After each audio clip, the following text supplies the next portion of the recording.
Well, I write for all sorts of outlets. I'm a freelancer.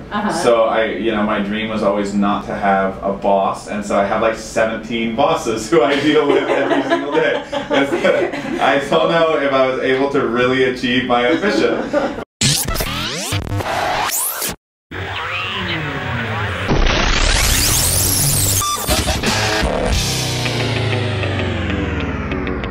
But I write for all these different travel magazines and outlets, and then, I'll go on a trip, which is typically sponsored by a tourism board like the Nicaragua trip was, or maybe a property, a hotel, something like that. And then I'll write about it and maybe pull it in other places, or I think the Nicaragua Tourism Board actually is listening today. They've already been alerted that I'll be on your show. So wherever, whatever media things I do give me a chance to kind of talk about something that excited me as I traveled. I left for 2 weeks to Nicaragua and no one really noticed. Like no one was upset with me, certainly, At the same time, I don't have a job where, I'm working while I'm there, and so that works well. And the great thing is, I was in Nicaragua and someone down there came at me.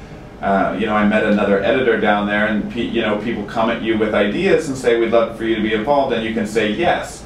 Whereas if that's not your world at all, all those little myriad kind of things that bounce off you, you don't get to say yes quite as often. Well, a lot of times being a travel writer, someone will come up, particularly backpackers. I was a backpacker, that's how I got into travel writing.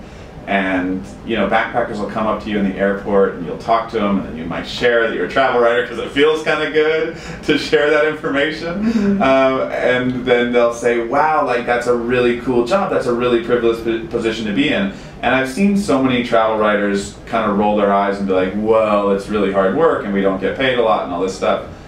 And I just think that's kind of also toxic. Like, it is a really cool job. You get to travel the world and you get to experience new people and you get to tell people's stories and share people's stories, and it's certainly something that I feel privileged to do. And how long were you there? I was in Nicaragua for 2 weeks. It's the second time I've been there. I get brought down by Nicaragua's tourism board, but they bring me down and then I write an article, and hopefully that article promotes tourism to Nicaragua.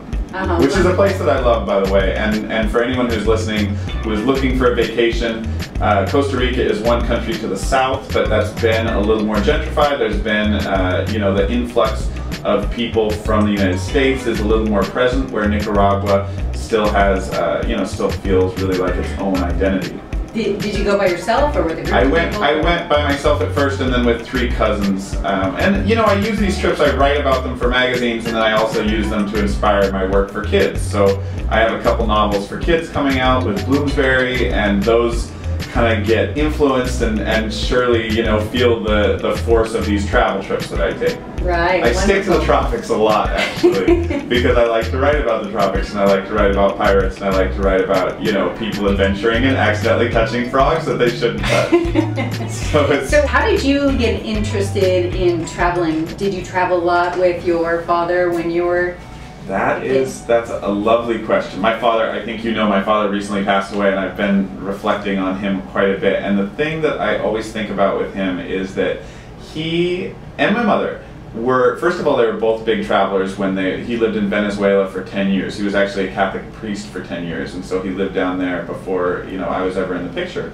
But the other cool thing is that all the stories we were told as kids were really my dad like going into nature and screwing up, and something going terribly wrong. The first story I really remember hearing about some adventure of my dad's was driving down the road and a sailboat that he had strapped on top of the car flying off and skidding along the highway. And so you hear these stories, and they're glamorized. My mom would tell them, and they would be funny, and everyone's roaring with laughter. And you go, wow, like messing up can be a really cool thing. And sometimes it doesn't feel so great at the time, but you usually get a good story out of it, right? Retrospect thing. So I've almost, become this person who, as I look at like my travel, my career in travel and travel writing, where screwing up has become kind of fun for me. I go into places unprepared. I definitely go in without a plan. I encourage in my writing people to not have a huge plan, to not have a real structured plan, so that they can kind of be improvisational. And then I make a lot of mistakes, and I'm open to other people's cultures, and I'm open to try things, and I end up eating, you know, a witchetty grub in the far reaches of the Northern Territory in Australia, or I end up, you know, last week the reason I didn't get any sleep was, you know, I have a real survivalist bent, but I was kind of out of my element in Nicaragua, and I accidentally set our fire on fire ants. And oh, no. That's why they cause a huge lack of sleep. I got kind of lit up by them, so that is, you know, all that stuff kind of affects you. And with my dad, certainly, like the idea of being, you know, of celebrating misadventure. Both my parents really instilled that in me, and that's kind of been where that travel came from. When you hear a story, for me, you know, my whole life is dominated by story. I love hearing stories.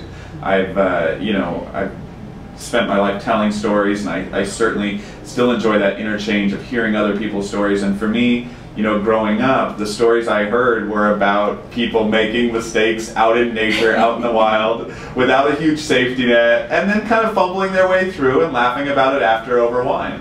For me, I basically just go into a place, figure out what can kill me, and then brave everything besides that, you know? Like, try to stay alive, but besides that, trust myself and trust my own instincts and follow my nose a little bit. Well, it's really about experiencing where you are. I think sometimes people travel and they book too much in one trip, and they try and fit everything in, and they spend their whole time traveling and trying to get someplace, and they forget to really experience where they are. And what I love about travel is getting to know the culture and getting to know the people, and spending some time really being present and noticing the little things, like the food and how things smell and how people act. I think you totally hit it on the head. In fact, one of the things that I encourage people, especially when they are kind of in that mode where they say, listen, I only have 10 days out of the country. That's the average American vacation out of the country. I only have 10 days out of the country. I want to know that I'm going to hit these things. And one of the things that I say is try to do some things that are outside of the tourist network. Try to do some things where you are not linked to a dollar sign. And so if you can get your hair cut, I've gotten some terrible haircuts around this planet, but if you can get your hair cut, or if you can go post a letter, or if you can do something where you're kind of outside of that tourist income chain, and you know, you're able to meet people who are just average people doing their job, you get a little bit of that authenticity that we all crave so much.